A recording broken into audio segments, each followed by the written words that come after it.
పవన్ కళ్యాణ్ గారు బాగా లోతుగా ఈ ఏదైతే కమ్యూనిటీలకి సేవ చేసినటువంటి వాళ్ళు ఉన్నారో వాళ్ళని గుర్తించి ఆయన భుజాన్ని వేసుకుని ఆయన ఏదైనా పట్టుకుంటే ఖచ్చితంగా దాన్ని అమలు చేసేటటువంటిగా ఆయన ప్రయత్నం చేస్తారు.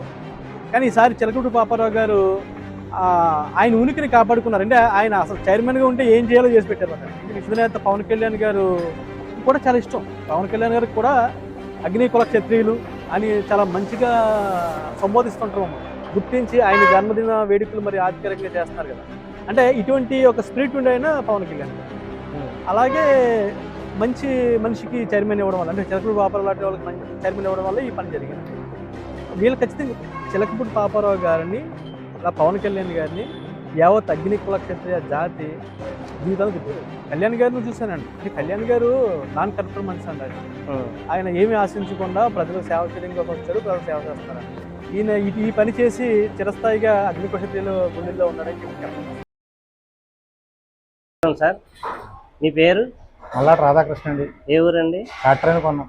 ఓకే సార్, ఇప్పుడు అగ్నికుల క్షత్రియ కమ్యూనిటీకి సంబంధించి పొన్నమండ లక్ష్మణ స్వామి వర్మ గారి జయంతిని ప్రభుత్వం అధికారికంగా రాష్ట్ర పండుగగా నిర్వహించింది కదా, దీనిపై మీరు ఎలా ఫీల్ అవుతున్నారు సార్?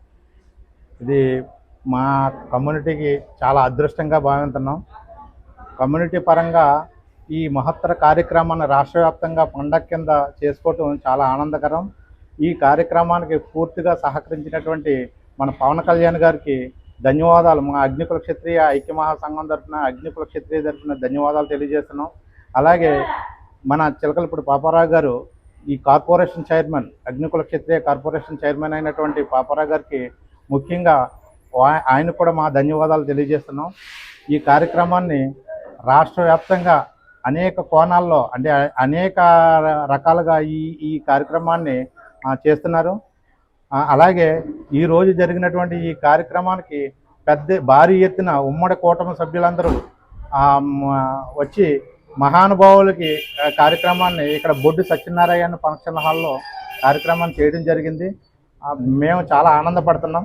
పవన్ కళ్యాణ్ గారు బాగా లోతుగా ఈ ఏదైతే కమ్యూనిటీలకి సేవ చేసినటువంటి వాళ్ళు ఉన్నారో వాళ్ళని గుర్తించి ఆయన భుజాన్ని వేసుకుని జనాల్లోకి తీసుకెళ్ళడానికి, అంటే ఆయన ఏదైనా పట్టుకుంటే ఖచ్చితంగా దాన్ని అమలు చేసేటటువంటిగా ఆయన ప్రయత్నం చేస్తారు. అలాగే పవన్ కళ్యాణ్ గారికి ఈ రాష్ట్ర హోదా ఇచ్చినటువంటి ఆయనకి మేము ధన్యవాదాలు తెలియజేస్తున్నాం. పాపారావు గారు ఈ అగ్నికుల క్షత్రియ కార్పొరేషన్ చైర్మన్ అయిన కాడి నుంచి ఆయన అగ్నికుల క్షత్రియ ప్రతి గ్రామం తిరుగుతూ అనేక కార్యక్రమాల్లో పాల్గొని ఆ అగ్నికుల క్షత్రియుల తరపున అతనికి చాలా ఎనలేని కార్యక్రమాలు చేశారు. ఆయనకి మేము అగ్నికుల క్షత్రియ తరపున మేము ధన్యవాదాలు తెలియజేస్తున్నామండి. అయితే ఈ రోజున ఈ కార్యక్రమం ఇంతటి కార్యక్రమం అవడానికి అగ్నికుల క్షత్రియ కార్పొరేషన్ డైరెక్టర్లు, ఈ చైర్మన్ కలిసి ఈ ఈ పొన్నమండ లక్ష్మణస్వామి వర్మ గారికి రాష్ట్ర హోదా, అంటే ఒక రాష్ట్ర ప్రభుత్వమే అతను పుట్టినరోజు కార్యక్రమాలు చేయాలనే హోదాను తీసుకొచ్చినందుకు ముఖ్యంగా పాపారావు గారికి మేము ధన్యవాదాలు తెలియజేస్తున్నామండి. అలాగే మా పొన్నమండ లక్ష్మణస్వామి వర్మ గారు అగ్నికుల క్షత్రియ ఐక్య మహాసంఘం తరఫున పేరున ధన్యవాదాలు తెలియజేస్తున్నాను. నేను జనసేన పార్టీలో ఈ ఉమ్మడి తూర్పుగోదావరి జిల్లా మత్స్యకార వికాస విభాగ అధ్యక్షుడిగా ఉన్నాను సార్. ఎక్కడ ఉంటారు సార్ మీరు? అది కాకినాడ సార్. కాకినాడ. ఓకే. అగ్నికుల క్షత్రియ కమ్యూనిటీకి సంబంధించి పొన్నమండ లక్ష్మణ స్వామి వర్మ గారి జయంతిని రాష్ట్ర ప్రభుత్వం రాష్ట్ర పండుగగా అధికారికంగా ప్రకటించింది. చాలా సంతోషం అండి. ఎందుకంటే ఈ రోజున అగ్నికుల క్షత్రియులను గుర్తించి రాష్ట్ర ప్రభుత్వం పొన్నమండ లక్ష్మణ స్వామి వర్మ గారు, అంటే అగ్నికుల క్షత్రియుల యొక్క జాతిపిత అయినటువంటి మరి పొన్నమండ లక్ష్మణ స్వామి వర్మ గారి జయంతి ఉత్సవాల్ని రాష్ట్ర ప్రభుత్వం అధికారికంగా మరి ప్రకటించడం చాలా సంతోషం. యావత్ రాష్ట్రంలో ఉండేటువంటి 50 లక్షల మంది అగ్నికుల క్షత్రియ కుటుంబాలు ఈరోజు చాలా పండుగ చేసుకున్నాయి, ఆనందపడుతున్నాయి. ఖచ్చితంగా మేము ప్రభుత్వానికి ధన్యవాదాలు తెలియజేస్తున్నాం, రుణపడి ఉంటాం. ఈ జీవో రావడం వెనకాల జనసేన పార్టీకి సంబంధించి అగ్నికుల క్షత్రియ కార్పొరేషన్కి సంబంధించిన చైర్మన్ గారు చిలకలపూడి పాపారావు గారి కృషి, ఆయనకి సపోర్ట్గా పవన్ కళ్యాణ్ గారు, నాదెండ్ల మనోహర్ గారు వీళ్ళంతా ఉన్నారు అని మాకు ఉన్న సమాచారం. 100% అండి. అంటే అగ్నికుల క్షత్రియ కార్పొరేషన్ చైర్మన్లు గతంలో అయ్యారు, కానీ వాళ్ళు ఆ కార్పొరేషన్లో ఫండింగ్ ఇవ్వడం కానీ, చదువుకునే పిల్లలకి ఏదైనా హెల్ప్ చేయడం కానీ ఏం జరగలేదండి లాస్ట్ ప్రభుత్వంలో. కానీ ఈసారి చిలకూరు పాపారావు గారు ఆయన ఉనికిని కాపాడుకున్నారు. అంటే ఆయన అసలు చైర్మన్గా ఉంటే ఏం చేయాలో చేసి పెట్టారు అన్నమాట. ఇది విషయం అంటే ముఖ్యంగా ఆయన ఏ శాఖ అంటే అగ్ని కుల క్షత్రియ కార్పొరేషన్ ఉన్నారు కనుక అగ్ని కుల క్షత్రియుడు అనేటువంటి మన పొనమన లక్ష్మణ సోమవారం గారు జాతి పెద్దగా ఉన్నారు కనుక అగ్ని కుల క్షత్రియ అనేటువంటి పేరు పెట్టడానికి ప్రధాన కారకులైనటువంటి మరి పొనమన లక్ష్మణ సోమవారం గారిని మరి రాష్ట్ర ప్రభుత్వం గుర్తించి ఈరోజు అధికారికంగా ఆయన బర్త్డే విషయం సెలబ్రేట్ చేయడం అనేది చాలా గొప్ప విషయం. దానికి ప్రధాన కారణం చిలకూరు పాపారావు గారు. అలాగే మా అధినేత పవన్ కళ్యాణ్ గారు కూడా చాలా ఇష్టం. పవన్ కళ్యాణ్ గారికి కూడా అగ్ని కుల క్షత్రియులు అని చాలా మంచిగా సంబోధిస్తుంటారు మమ్మల్ని. అది చాలా గర్వకారణం. మీరు ఒక మాట అన్నారు, పాపారావు గారు చైర్మన్ గా ఏం చేయగలరో అది చేసి ఆయన ఉనికిని కాపాడారు. ఇదే మాట నేను చాలా మంది దగ్గర ప్రజల దగ్గర ఉన్నది ఏంటంటే, పవన్ కళ్యాణ్ గారు ఒక నిజాయితీగా ఉన్న నాయకుడు, రాజకీయ నాయకుడు, ఇంత చేయొచ్చా అని పవన్ కళ్యాణ్ గారు ఎలా అయితే చూపిస్తున్నారో, అలాగే జనసేన పార్టీలో ఉన్న ఎమ్మెల్యేలు అవనివ్వండి, చైర్మన్లు అవనివ్వండి, వీళ్ళందరూ అలాగే చేస్తున్నారు. అలాగే ఇప్పుడు స్వాతంత్ర సమర యోధులు అవనివ్వండి, సామాజిక సేవ చేసిన వాళ్ళ పేర్లు ఇలా పెట్టడం చాలా మంచి పరిణామం అని అంటారు. మరి ఇలాంటి నాయకుల భవిష్యత్తు ముందు ముందు ఎలా ఉంటుంది అని, ఇలాంటి నాయకులు సమాజానికి అవసరం అంటారా? ఇలా భవిష్యత్తు ఎలా ఉంటుంది? 100%. అంటే ఒక విషయం, ఈయన బ్రిటిష్ కాలంలో ఈ 18వ శతాబ్దంలో పుట్టిన ఆయన 1901 సంవత్సరంలో ఆయన బ్రిటిష్ గవర్నమెంట్లో అర్జీ పెట్టిన ఆయన కోసం ఈ రోజు బయటికి తీసుకొచ్చి ఆయన చేసినటువంటి సేవని గుర్తించి ఆయన జన్మదిన వేడుకలు మరి అధికారికంగా చేస్తున్నారు కదా. అంటే ఇటువంటి ఒక స్పిరిట్ ఉండే ఆయన పవన్ కళ్యాణ్ గారు. అలాగే మంచి మనిషికి చైర్మన్ ఇవ్వడం వల్ల, అంటే చిలకలూరు పాపారావు లాంటి వాళ్ళకి మంచి చైర్మన్ ఇవ్వడం వల్ల ఈ పని జరిగింది. వీళ్ళు ఖచ్చితంగా చిలకపూడి పాపారావు గారిని, అలా పవన్ కళ్యాణ్ గారిని యావత్ అగ్ని కుల క్షత్రియ జాతి జీవితాన్ని గుర్తుపెట్టారు. నాయకుడిని చూస్తే మిగిలిన వాళ్ళు కూడా వాళ్ళ నడవడిక ఉంటుంది అంటారు కదా. ఇప్పుడు కళ్యాణ్ గారిని చూసి వీళ్ళు కూడా ఇలా మారి ఇలా చేస్తున్నారు అని అనుకోవచ్చు. అంతే కదండి. కళ్యాణ్ గారిని చూసానండి. అంటే కళ్యాణ్ గారు నాన్ కరప్టర్ మనిషి అండి. ఆయన ఏమి ఆశించకుండా ప్రజలకు సేవ చేయడం కోసం వచ్చాడు, ప్రజలకు సేవ చేస్తున్నారండి. ఆయన బట్టే మీ అందరం పార్టీలో నిబద్ధతగా పనిచేస్తున్నాం అని తెలియజేస్తున్నాం. పాపారావు గారు చైర్మన్ గా బాధ్యతలు స్వీకరించిన తక్కువ సమయంలోనే సీఎం చంద్రబాబు గారు డిప్యూటీ సీఎం పవన్ కళ్యాణ్ గారి దృష్టికి తీసుకెళ్లి ఈ జీవో సాధించారు కదా. ఒక జనసేన పార్టీ కార్యకర్తగా ఎలా ఫీల్ అవుతుంది? చాలా సంతోషం అండి. నిజంగా నేను కూడా చాలా ఆశ్చర్యపోయాను. అంటే పాపారావు గారు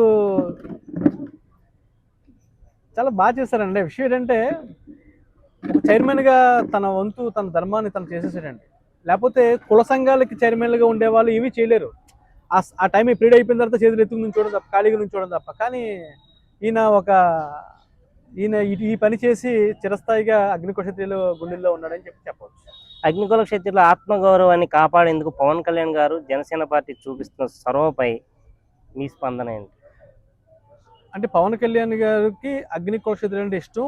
ఎందుకు ఇష్టం అంటే, ఇక్కడ మల్లాడి సత్యలింగ నాయకర్ గారు తన యావదాస్తిని మరి సమాజానికి దానం చేశారని, అలాగే రాజరికం పూర్తయిన తర్వాత, రాజ్యాలు కోల్పోయిన తర్వాత మరి కమ్యూనిటీ రాజు వంశీకులు అక్కడక్కడ చల్లాచెదురుగా ఉన్నారు, వాళ్ళకు ఒక పేరు పెట్టాలని చెప్పేసి అగ్ని కుల క్షత్రియ అనే పేరు నామకరణం చేసిన ఈయన. ఇవన్నీ చూసి దృష్టిలో తీసుకుని పవన్ కళ్యాణ్ గారు ఒక మంచి నిర్ణయం తీసుకున్నారు. Okay, success. బడుగు బలహీన వర్గాలకి, బీసీ, ఎస్సీ, ఎస్టీ, మైనారిటీస్కి పార్టీలో ఉన్నత స్థాయి కల్పించాలి, అది అవసరం. పవన్ కళ్యాణ్ గారు రావడానికి ప్రయత్నం చేసినారు. రేపు ఆయనకి సర్జరీ జరగడం వల్ల డాక్టర్ల సూచన మేరకు రాలేకపోవడం, నాగబాబు గారిని, నాదెండ్ల మనోహర్ గారిని పంపించడం. అదే యాక్చువల్గా ఏంటంటే, పవన్ కళ్యాణ్ గారు వచ్చుంటే ఈరోజు రాష్ట్రం అంతా చాలా బాగుండేది సార్. దాంతోపాటు ఆయన సర్జరీ జరగడం, ఆయన ఇబ్బందులు ఉండడం పర్లేదు. ఈయన ఎలాగా నాదెండ్ల మనోహర్ ఆయన కూడా మరి పవన్ కళ్యాణ్ గారు వెంట ఉండేటువంటి ఒక పెద్ద నాయకులు కనుక వాళ్ళు వచ్చినా పర్లేదండి. సంతోషం సార్. రేపు ఫంక్షన్ కూడా బాగా జరుగుతుంది. అధికారికంగా ప్రభుత్వం ఏం చేస్తుంది, ఎలా చేస్తుంది పక్కన పెడితే, ఇక్కడ బలమైనటువంటి మనుషులు కమ్యూనిటీ వెనకాల ఉన్నారు. కృష్ణారాయణ కావచ్చు, మల్లాడి కృష్ణారావు గారు కావచ్చు, ఇలాగ కొండబాబు కావచ్చు, ఇలాగ తదితరులందరూ కూడా కమ్యూనిటీకి బలంగా ఉండేటువంటి మనుషులందరూ కూడా ఈ ఫంక్షన్లో పాల్గొంటున్నారు. రేపు ప్రోగ్రాం చాలా విజయవంతంగా కొనసాగుతుంది. మీరు బొడ్డు సత్యనారాయణ గారు అన్నారు కాబట్టి చెప్తున్నానండి. ఆయనతో ఇందాక మాట్లాడినప్పుడు ఆయన ఒక మాట అన్నారు, నా వయసు 76 సంవత్సరాలు, నా రాజకీయ చరిత్రలో ఇటువంటి నాయకుడిని నేను ఎప్పుడూ చూడలేదు. చిరంజీవి గారు జ్యోతిరావు పూలేని ఎలా తీసుకొచ్చారో, మున్నెమ్మ గారికి ఎలా టికెట్ ఇచ్చారో, ఇప్పుడు పవన్ కళ్యాణ్ గారు ఆ రాజకీయాలను చేసి చూపిస్తున్నారు. అలాగే ఇప్పుడు చూసుకుంటే మా కమ్యూనిటీకి సంబంధించి ఈయన అధికారికంగా ప్రకటించడం నేను కల్లా కూడా అనుకోలేదు ఇలా వస్తుందని. చాలా హ్యాపీగా ఫీల్ అవుతున్నాను. దీనికి పవన్ కళ్యాణ్ గారికి రుణపడి ఉంటాను. ఖచ్చితంగానండి. ఎందుకంటే నన్ను కూడా అడిగారండి పొద్దు నుంచి పోస్ట్ పెడుతుంటే, అసలు ఎవరు ఈయన అని చెప్పేసి ఒక ఇంటెలిజెన్సీ డిపార్ట్మెంట్ దగ్గర నుంచి సామాన్యుల వరకు నాకు ఫోన్ చేసి మాట్లాడుతున్నారు. అంటే దీన్ని బట్టి ఏంటంటే రాష్ట్రం అంతా ఈయన కోసం చర్చిస్తున్నారు, దేశం అంతా ఈయన కోసం మాడుకుంటున్నారు. దీనికి ప్రధాన కారణమైనటువంటి మరి పవన్ కళ్యాణ్ గారికి మేము అందరూ రుణపడి ఉంటాం సార్. చాలా చాలా గ్రేట్ ఇలా జరగడం అనేది. ఖచ్చితంగా మన అగ్నికుల క్షత్రియ సమాజం అంతా కూడా మరి పవన్ కళ్యాణ్ గారిని సొంత మనుషులుగానే చూస్తున్నప్పుడు అనుకుని ఇంకా ఇంకా కూడా బాగా ప్రేమిస్తారు. సంతోషం.